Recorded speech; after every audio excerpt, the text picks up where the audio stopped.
উনি কারবাই শুরু করতো, উনি যদি অ্যাকশন নিত, তাহলে মনে হয় 15 তারিখ রাত 10:30টার সময় আমার হাজব্যান্ডের ওপর এইভাবে হামলা ওরা করতে পারতো না।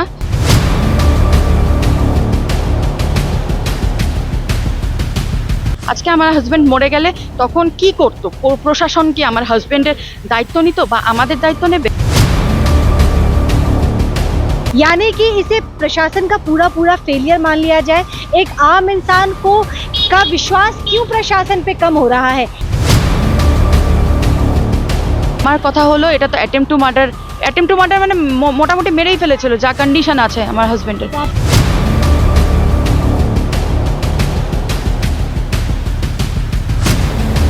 আজকে পুরো 8 দিন হয়ে গেল বিষয়টা, গত রবিবারের ঘটনা, আজকে রবিবার।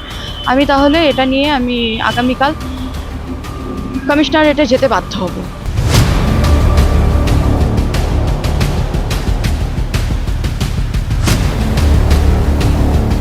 Are you ready to unlock your potential and take your education to the next level? Welcome to UBM College, where dreams become reality. At UBM College, we offer a diverse range of programs designed to empower and inspire our students. Our experienced faculty members provide personalized attention, ensuring that you receive the highest quality education. With state-of-the-art facility and cutting-edge technology, our campus provides an environment for learning and innovation. And when the time comes, we celebrate your achievement together. Join us today and embark on a journey of success.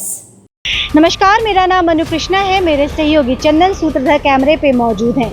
हम आपको बता दें, कुछ दिन पहले हमने आपको एक खबर दिखाई थी जिसमें कुछ दोस्तों के बीच में झड़प हो जाती है और ये झड़प देखते ही देखते इतना खूंखार हो जाता है कि दोस्तों के एक गुट ने अपने जान से प्यारे अजीज दोस्तों के ऊपर जानलेवा हमला कर दिया।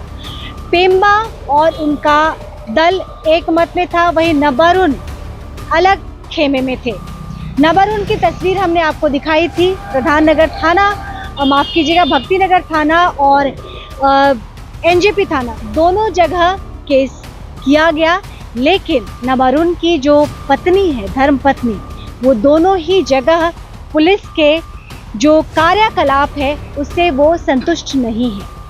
उनका ये मानना है कि पुलिस को इसमें तुरंत उचित कदम उठाना चाहिए था, लेकिन कहीं न कहीं इस पूरे मामले को पे मिट्टी डाली जा रही है या फिर इस पूरे घटनाक्रम को के साथ टाल मटोल किया जा रहा है। बहरहाल आप देख सकते हैं कि यहाँ पे नबरुन का इलाज चल रहा है। 26 स्टिचेस पड़े थे, वो तमाम चीज़ें दिखाई, लेकिन प्रियंका से हमारी बातचीत नहीं हो पाई थी। उस दिन भी हमने आपको बताया था, जब प्रियंका को हमने कॉल किया था उस वक्त वो कोर्ट में थी और उनसे हमारी बहुत डिटेल में बात नहीं हो पाई।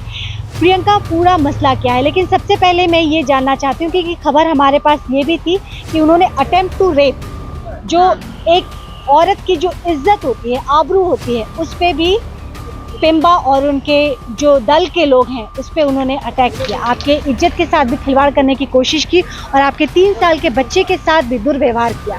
क्या कहना चाहेंगे? প্রথমেই বলে রাখি, প্রেমবাদা ওই সময় আমার বাড়িতে অ্যাটাকের সময় প্রেমবাদা ছিল না। তবে উৎসব রায় আমার বাড়িটা জ্বালানোর সময় প্রেমবাদার নাম, প্রেমবাদা আর প্রেমবাদার গ্রুপের নাম বলেছিল যে আমার বাড়ি জ্বালাতে আসবে।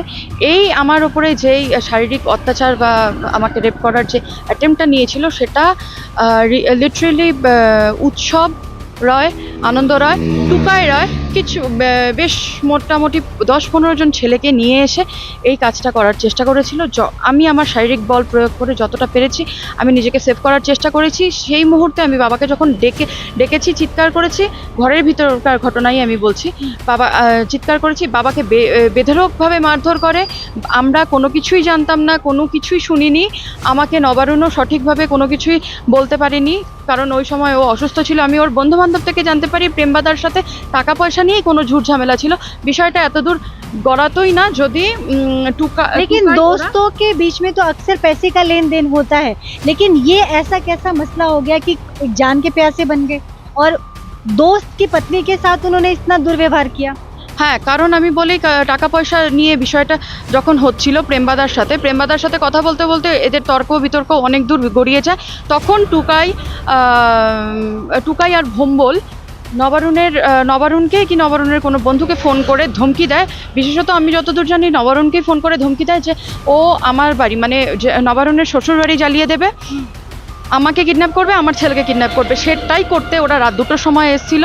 আমি रात के 2 बजे 13 तारीख की रात के 2 बजे तो आप समझिए कि एक महिला जो अपने बच्चे के साथ चैन की नींद सो रही थी, कुछ लोग उसके घर आते हैं, इनके इज्जत पे हाथ डालने की कोशिश करते हैं, इनके माता पिता के साथ बदसलूकी करते हैं और साथ ही 3 साल के मासूम बच्चे को भी वो अपने गुस्से से नहीं बचा पाते हैं।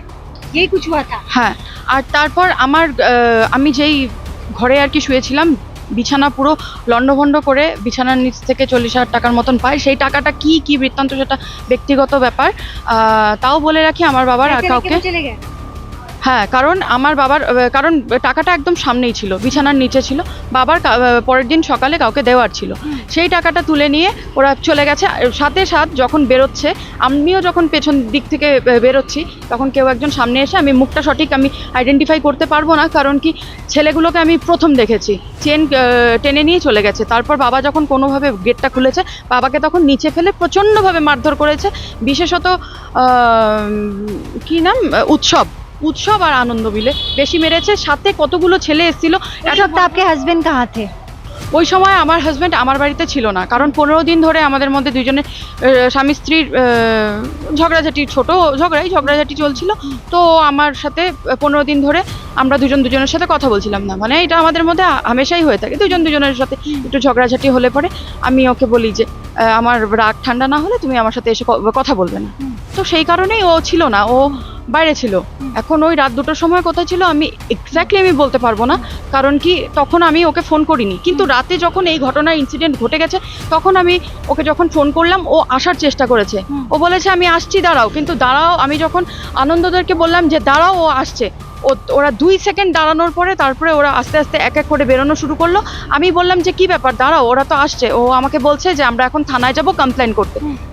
কারণ ওরা বলছে যে আমার হাজব্যান্ড আর হাজব্যান্ডের কিছু কি সব গ্যাং, কেজিএফ গ্যাং, মানে আমি নিউজে দেখলাম ওর মা বলছে কেজিএফ গ্যাং। আমি এগুলো গ্যাংয়ের নামও আমি জানি না, ওর মা বারবার করে নাম নেওয়াতে আমি বলছি ওই গ্যাং চালায়, হ্যান করে ত্যান করে। আমি এগুলো সম্পর্কে আমি যে সমস্ত বন্ধু বান্ধবকে জিজ্ঞাসা করেছি, কেউই কোনো ইনফরমেশন দিতে পারলো না।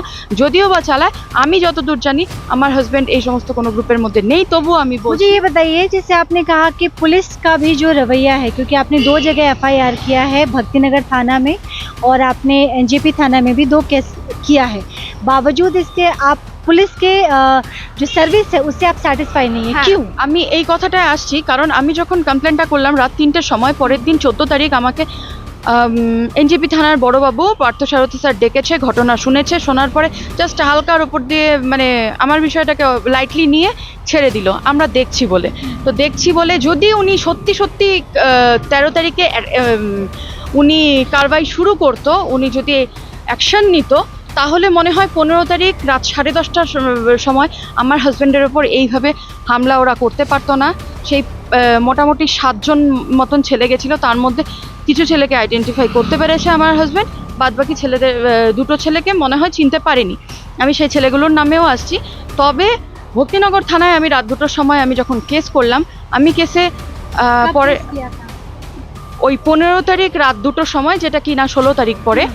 কারণ আমার হাজব্যান্ডকে নিয়ে আমি তখন সঞ্জীবানীতে ইনস্ট্যান্ট চলে গেছি।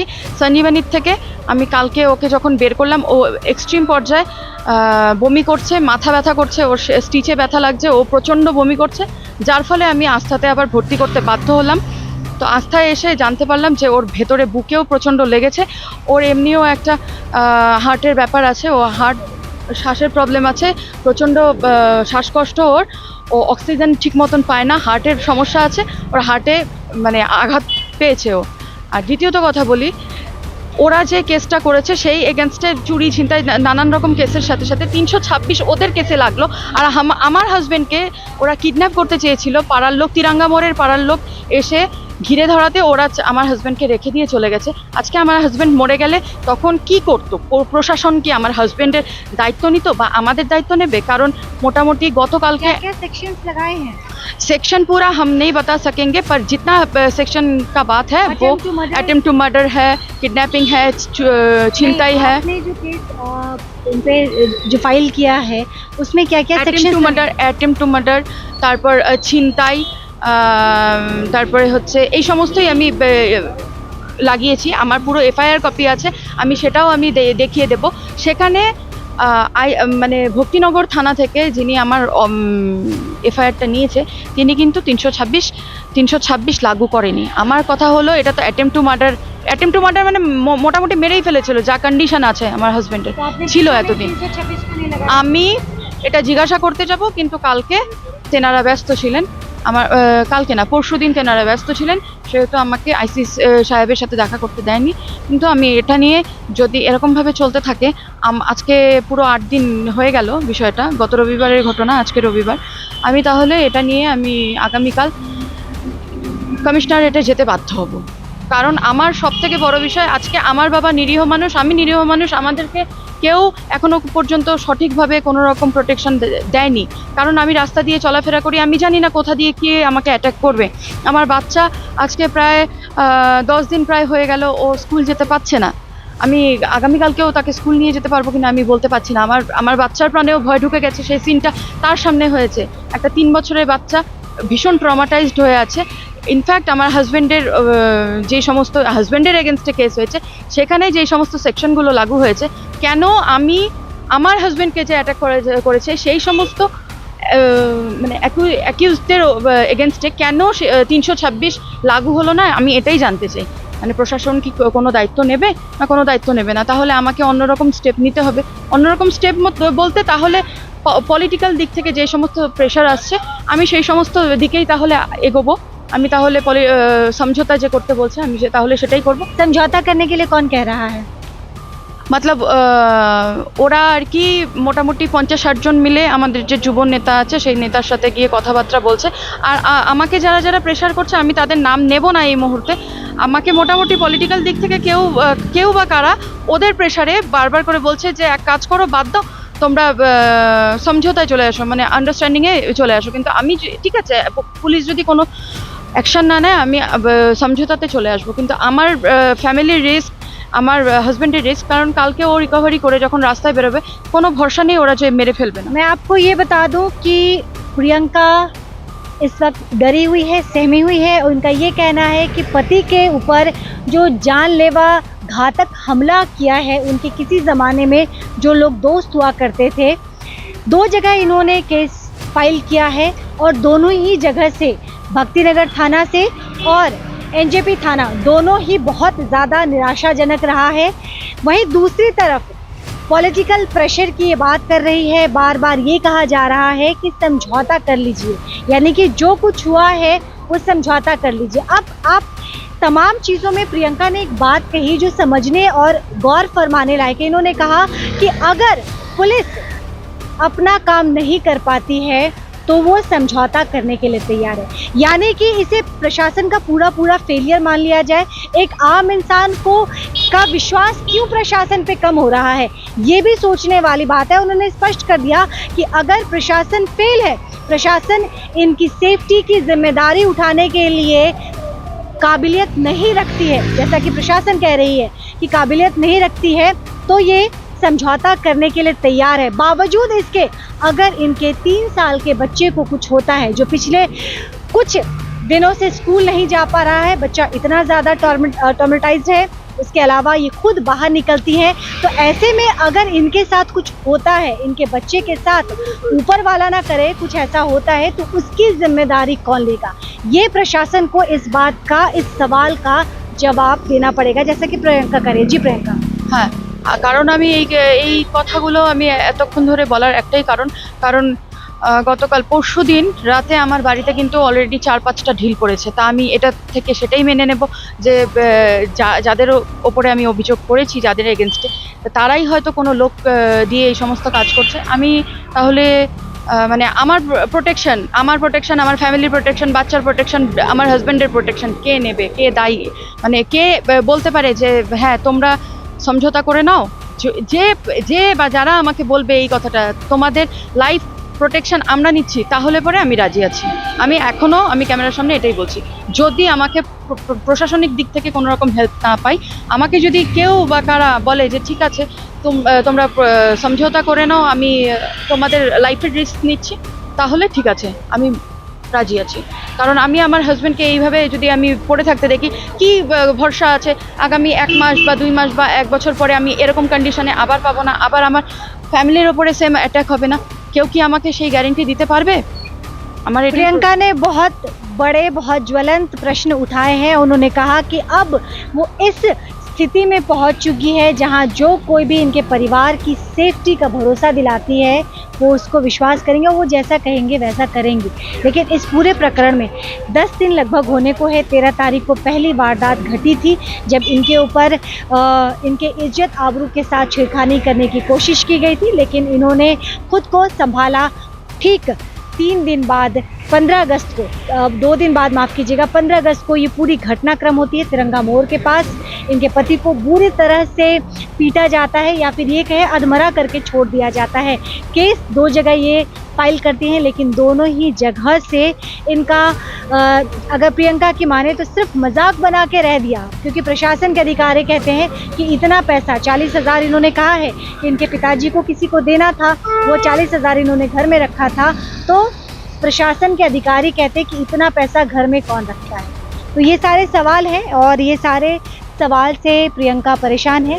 प्रियंका का यही कहना है कि इन सवालों की जगह अगर प्रशासन अपनी कार्रवाई करती तो काफ़ी हद तक जो इनसिक्योर्ड वो फील कर रही है वो सुकून की सांस ले पाती। ख्याल रखिएगा, जल्द आपसे दोबारा जुड़ूंगी। देखते रहिए सिटी एक्सप्रेस।